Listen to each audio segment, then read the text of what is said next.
Shouty for Otter TV in the studio. So today we're going to make a small action artwork to describe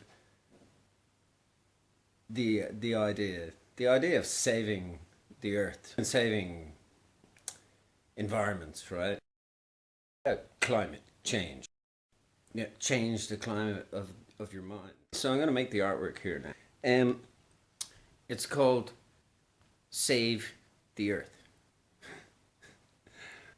There are two bags. One is plastic and one is paper.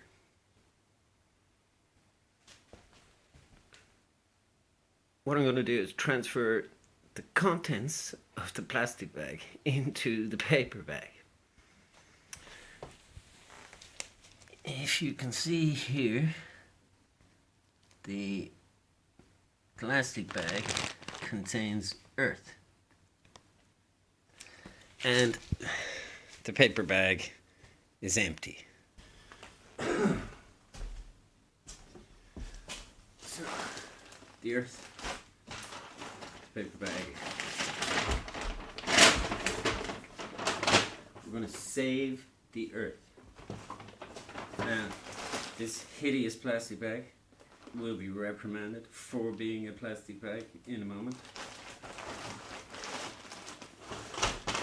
The plastic bag with the earth into the paper bag, ecologically sound.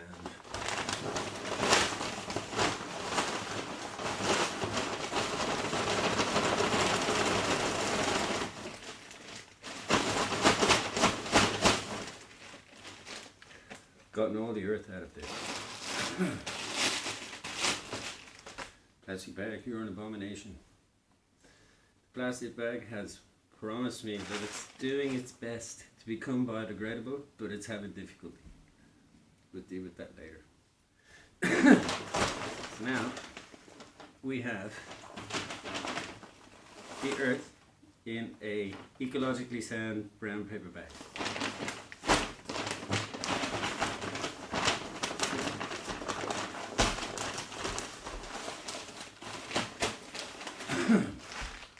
I'm offering to anybody who wants to save this earth, you can have this and save it. Whatever saving exactly means to you, that's up to you to decide. But this earth is available to be saved.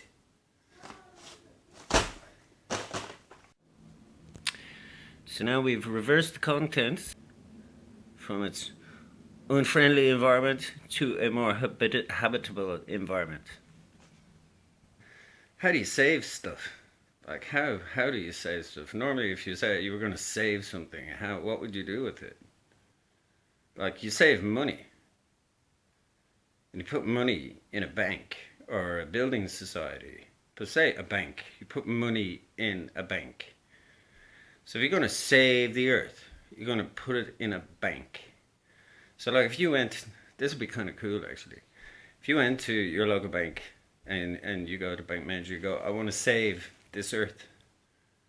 And if your bank manager is an open-minded person, don't know how many open-minded, but you never know.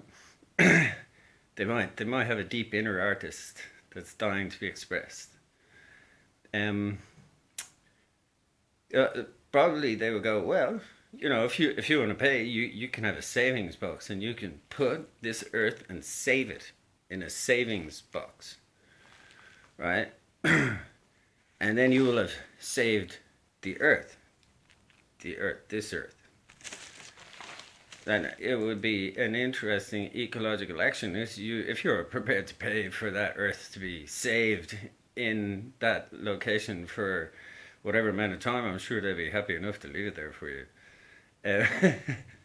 Don't know how much it costs, so hey, I'm not going to go splits on that. It's up to you to cover the cost of that in the artwork, you know. But that'll be part of the artwork, right? And then in 12 years, right, we can go back to, or you can anyway, go back to the location where the earth has been saved, and see, in a Schrodinger's cat kind of way, whether the Earth has been saved or not. The thing is, you won't know until you open the box whether the Earth has been saved or not. That referred to Schrodinger's cat. You don't have to put any radioactive objects in the box with the Earth, so we won't actively. Although, um, you never know how long it will be getting blasted with 5G microwave technology, and we'd be able to compare the Earth that's been saved inside the box with the Earth outside that hasn't been saved and has been blasted with 5G tech.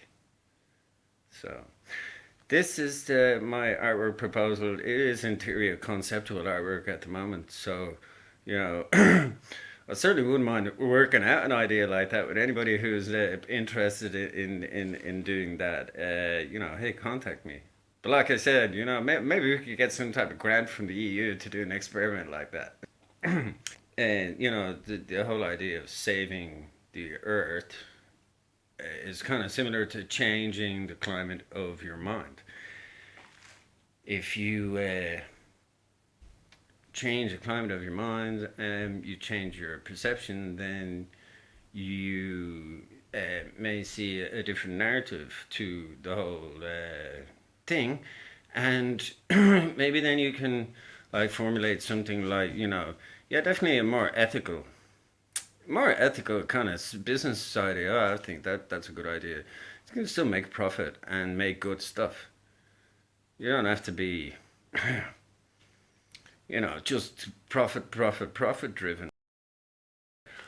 I'm still gonna save the Earth, but this Earth here. So I hope you enjoyed this performance, and like I said, please contact me for to further this project. Okay. Shady for other TV in the studio. The most ultra dimensional place to be in a down to earthy kind of sort of way. Have a great day. Anyway, I mean, if the people you're trying to sell to don't have any money because they don't have a reliable job, I mean, how are they going to buy anything you make anyway? Shady in the studio. Mystical, mysterious location somewhere in North County, Dublin. This is my prelogue, epilogue video to save the world, or save the Earth, or save this Earth even. I'll put it in text and it'll be clear then. With the idea behind it being change the climate of your mind. Now, I thought I would reinforce this idea of changing the climate of your mind. It's kind of like when you learn something. You didn't know it, you didn't know something, you learned something, you've kind of changed the climate of your mind, you've changed how you see stuff, I suppose one of the easiest ones would be when you couldn't read, and then you could read, or you couldn't use the computer, and then you figured it out. So you learn something, you change the climate of your mind. So every time that you learn something, you change the climate of your mind.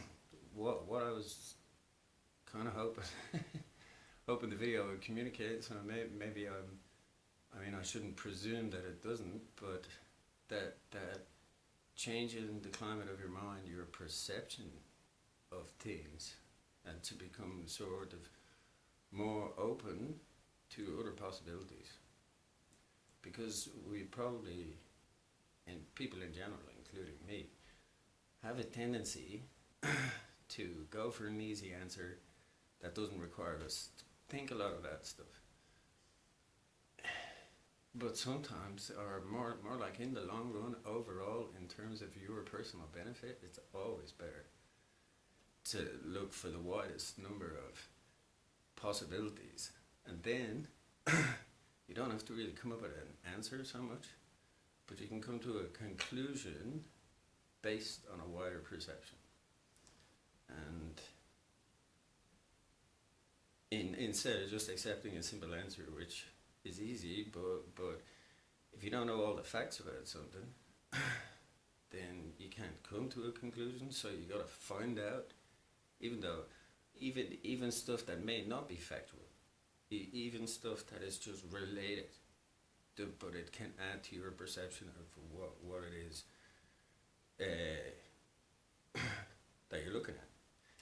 And you do this every day. Like you look at the news, or you listen to a story. Somebody tells you something, or you watch a movie. You know, you go, okay, that's the movie, that's the story, and that's, the thing that I saw. But then what's the opposite of that? And then what are the other bits in between? So the more you know about something, and the wider you're prepared to look at it, the more you can come to an actual conclusion based on as much possible information as is available. And like I said, it doesn't have to be factual. It can just be like, how do you mean?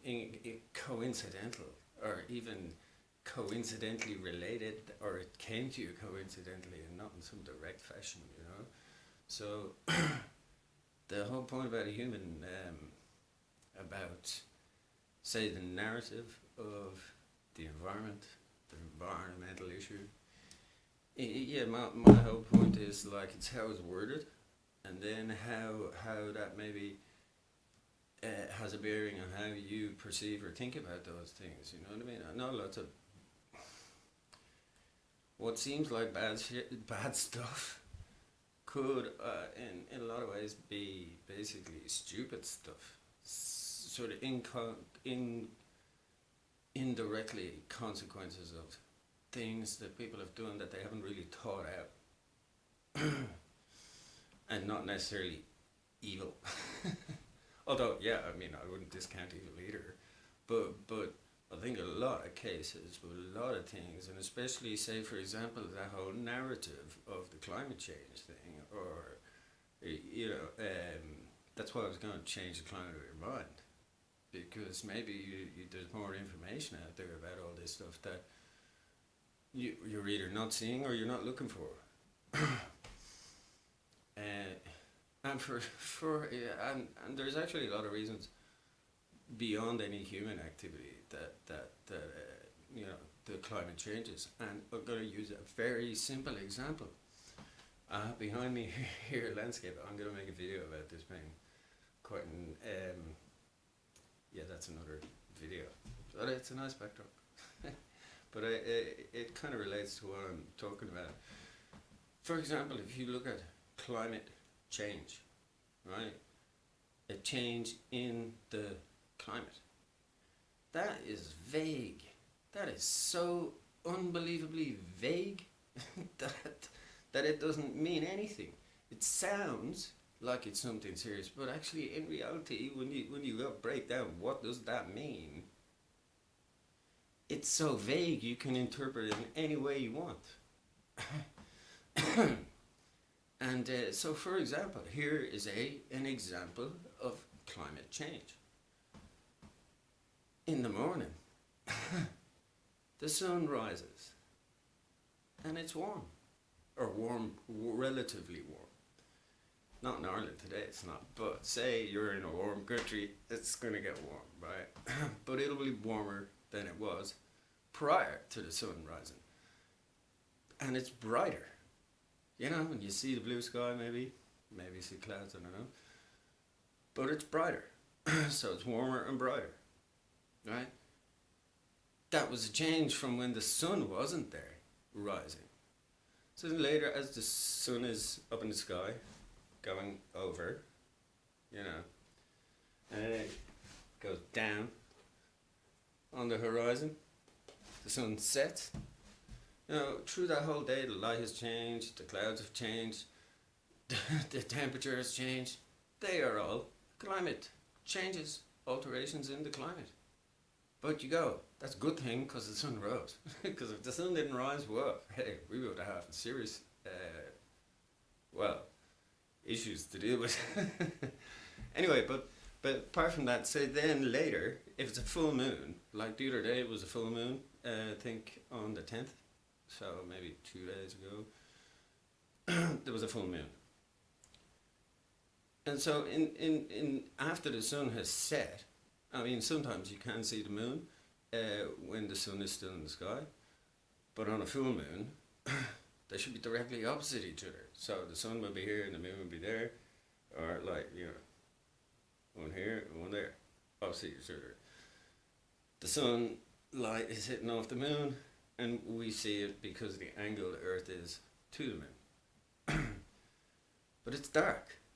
The moon is lighting the sky, and but it's dark. It's not as warm as it was when the sun was there. You know, the lighting is different. A lot of people would say that the energy is different on a full moon. You know, you get, that's where you get the whole lunacy from. You get tidal variations that are affected by the moon, and loads of other scientific stuff about the moon. Right, so during the day, why all that happens is because the Earth is rotating around, and so is everything else is rotating around. And we have the luxury of standing on Earth and feeling secure because we're fixed to the planet. So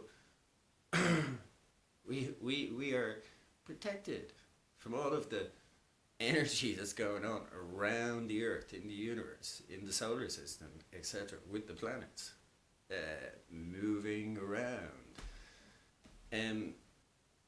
There, that simple change in the climate that happens in a day, you know, hey, how would you say, you know, those stories in the, you know, in the Middle Ages, you know, people never left their village, and, you know, they were afraid of wolves, and the moon was evil, and all this stuff.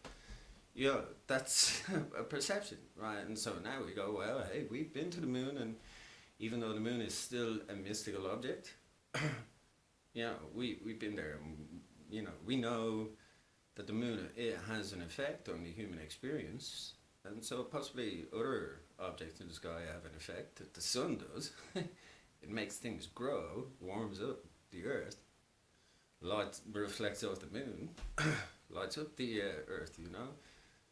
So the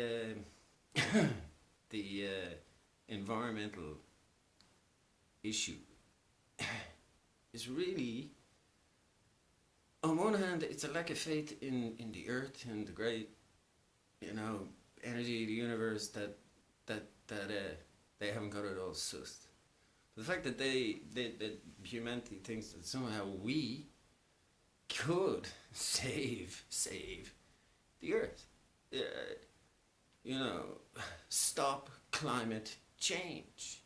But I mean, what are you going to do? Stop the sun and have it permanently there because, oh my God, it might get cold in the evening and the moon might scare us? I mean, come on. Let's... The climate's supposed to change. We're adaptable beings. We're adaptable. We can go to a really cold place and then go to a really warm place. I mean, the whole, like I was watching one of those TED Talks. I can't remember that. I'll try and find a link for it. The scientist guy gone, in 1 year, you know, say you're in Siberia or somewhere, it could be -40 in the winter and then +40 in the summer. That's like 80 degrees of change or 90 degrees of change that they can have in 1 year. So, I mean, the guy was going, what are we worried about 1 degree for? Because we just had a 90-degree change in 1 year. You're worried about 1 degree over running out of battery. But it doesn't make any sense. So changing the climate of your mind is changing your perception of those things and sort of growing a wider understanding and changing the vocabulary related to and the narrative related to environmental issues, which are of course important, but more at a point of respect and love of the Earth. And not because, oh, panic, the end is nigh. That doesn't make it, it's just biblical stuff without God. So love the Earth, love yourself, have a wonderful everyday, have a wonderful everything, share do at a mysteriously mystical location in the studio somewhere in North County Dublin. Have an excellent everything. Okay, so, good. Thank you for watching. Thanks.